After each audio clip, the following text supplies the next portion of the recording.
اشهر يوتيوبر في العالم مستر بيست اعلن ان هو استأجر الاهرامات لمدة 100 ساعة، يعني تقريبا 4 ايام. We got all 3 of the pyramids of Egypt for 100 hours. والعالم كله قاعد يتكلم عن الموضوع ده. يا ترى ايه القصة ورا الموضوع؟ وايه الفيديو اللي هو ناوي يعمله هناك؟ ده اللي هنعرفه في فيديو النهاردة، واهلا بيكم في حلقة جديدة.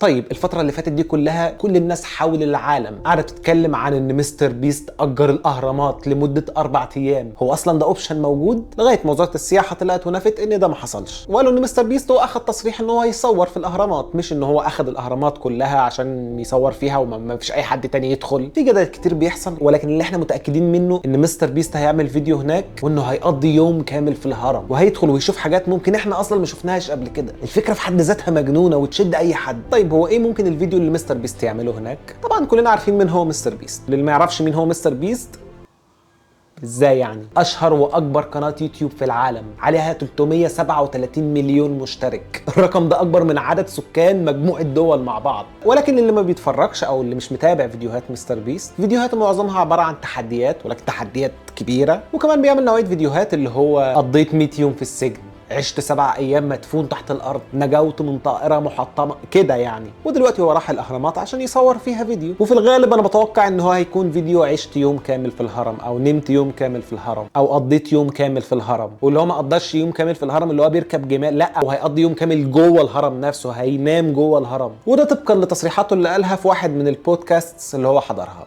Let me explore anywhere I want in the pyramids for 100 hours. We're gonna sleep at the pyramids all to ourselves. وحسب ما هو ذكر انه هيتمشى براحته في الاهرامات من جوه، وهيدخل اي غرفه هو عايزها، وهينام جوه الهرم. طبعا يعني هو مش هيدخل اي حته هو عايزها ولا حاجه، يعني هو اكيد هيكون ليه حدود، مش هيقول لنا هو ده، بس اخراجيا هو هيصور لنا ان هو بيدخل اي غرفه هو عايزها. الفكره ان حرفيا كل العالم بيتكلم عن الموضوع ده. وخلي بالكم مش بيتكلموا على فكره ان مستر بيست هيعمل فيديو في الهرم، لا، هم بيتكلموا عن فكره ان مستر بيست اجر الاهرامات لمده 4 ايام. الموضوع انتشر بشكل مهول. النقطه هنا بقى ان مستر بيست كان عارف ان كل ده هيحصل من قبل اصلا ما ياخد خطوه في الموضوع. اصل ده يا جماعه اشهر يوتيوبر في العالم، فهو في مع ناس بتاعت ماركتنج وناس فاهمه البشر بيفكروا ازاي، وبيخططوا لكل حاجه من قبل ما ياخدوا خطوه اصلا في الموضوع. مستر بيست كان هدفه من البدايه ان هو يعمل البروباجندا ان هو اجر الاهرامات، عشان حرفيا الموضوع ده اللي هو لو اي حد سمعه انت بتهزر اجر الاهرامات، فكل العالم دلوقتي قاعد يتكلم ان مستر بيست اجر الاهرامات. الموضوع بقى ترند في العالم كله، الناس كلها بتتكلم عن الموضوع. اللي بيحصل دلوقتي ده هو احلى تريلر للفيديو، كل دي دعايه بتتعمل للفيديو من قبل ما ينزل. تاني بكرر لكم، مستر بيست فاهم ده كويس، وهو كان قاصد في كل التصريحات اللي هو بيطلعها ان هو يقول انا مأجر الاهرامات، انا مأجر الاهرامات، عشان الناس كلها تبدا ايه ده مأجر الاهرامات. حرفيا دلوقتي العالم كله قاعد مستني يشوف الفيديو اللي مستر بيست اجر له الاهرامات.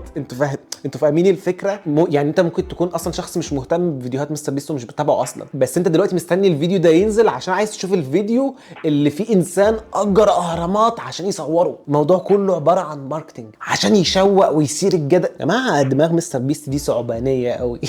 عشان كده اشهر يوتيوبر في العالم. يعني الجدل اللي حصل ده كله حصل بس عن الاعلان عن ان هو يصور فيديو. امال الفيديو لما ينزل هيحصل فيه ايه؟ انا متوقع بنسبه كبيره جدا ان الفيديو ده اول ما ينزل هيحقق رقم قياسي في المشاهدات من اول ما ينزل. عارفين العالم كله هينط على قناه مستر بيست اول ما ينزل الفيديو ده. وانا بقول لك من دلوقتي الفيديو ده هيكون واحد من اكتر الفيديوهات مشاهدات على قناه مستر بيست، اذا ما بقاش اكترهم، في مده قصيره جدا. يعني مش بقيت في اول 10 دقائق من نزول الفيديو تلاقيه جاب 100 مليون فيو. مليون فيو ده بالنسبه لمستر بيست ده العادي، هو فيديوهاته اصلا بتجيب بالمئات الملايين فيوز، ده العادي بتاعها ان هو بيجيب مئات الملايين من الفيوز. يعني تلاقي الفيديو عنده 200 300 400 مليون فيو مثلا، ده وده عادي، فاهم؟ يعني ده كده مش فيديو ناجح، لا، ده الفيديو العادي بتاعه. من الجانب السياحي بقى الفيديو ده هيكون اكبر كامبين دعائيه للسياحه للاهرامات. حرفيا بعد الفيديو ده العالم كله هيبقى عايز يروح الاهرامات. اصل ده مش فلوجر مشهور او يوتيوبر معروف رايح يعمل فلوج في ده اشهر يوتيوبر في العالم، هيصور فيديو جامد جدا في الاهرام. احنا مش هننكر فيديوهات مستر بيست كلها حلوه، فعلا فيديوهات ممتعه وفيديوهات جامده، والفيديوهات بتاعته بتبقى مصروف عليها اكتر من الحاجات اللي بتتعمل في التلفزيون. فيديوهاته حرفيا كبرودكشن بتحس ان هي فيلم، مش مجرد فيديو يوتيوب. فتخيل لما حاجه زي كده تتعمل للاهرامات، اعتقد ان هيكون في منه منفعه سياحيه كبيره جدا. عموما كل اللي بيحصل ده هو مش غريب على اشهر يوتيوبر في العالم، ده مش مجرد ترند، ده احنا بنتكلم على مستر بيست. بس شايف دماغه الراجل ده ما بيقعدش حرفيا. فعلا مستر بيست وصل لمرحله انه عارف دماغ الناس بتشتغل ازاي، مفتاح اللعبه معاه خلاص، تحس ان اليوتيوب ده في جيبه. مستر بيست قال قبل كده ان لو هو عمل قناه يوتيوب جديده جديده من الزيرو من غير ما يستخدم اسمه ولا صورته ولا صوته ولا اي حاجه، هيعرف يشهرها ويكبرها، لانه خلاص بقى بيعمل محتوى وهو مغمض. هو بقى بيعرف يعمل الفيديو اللي هينزل هيجيب 100 مليون عادي. هو بقى فاهم دماغ البني ادم اللي بيفتح يوتيوب شغاله ازاي. بفكرك تاني، الراجل ده اقنع اكتر من 300 مليون انسان انه يعمل له سبسكرايب، انه يشترك في قناته، يعني خلاص يعرف يعمل اي حاجه تاني في الدنيا. فخلينا نشوف الفيديو. احنا ما نعرفش هو هينزل امتى، ولكن ما اعتقدش ان هو هيطول لانه لازم يلحق الترند والدنيا وهي شغاله. فخلينا نستنى ونشوف ايه اللي هيحصل. وبس كده احنا وصلنا لاخر الفيديو. ما تنساش لو الفيديو عجبك تنزل تعمل اشتراك في القناه وتفعل جرس التنبيهات عشان كل ما انزل فيديو جديد يجي لك اشعار. ويا ريت كمان تعمل لايك عشان تحمسني وتحفزني ان انا اعمل فيديوهات اكتر. وده الانستجرام بتاعي، روح اعمل لي فولو هناك، بنزل محتوى مختلف تماما عن اللي بنزله على القناه عندي، اكنك عامل لي فولو هناك. هسيب لكم اللينكات تحت في اول كومنت. يب ذاتس ات، واشوفكم في حلقات قادمه. See you later.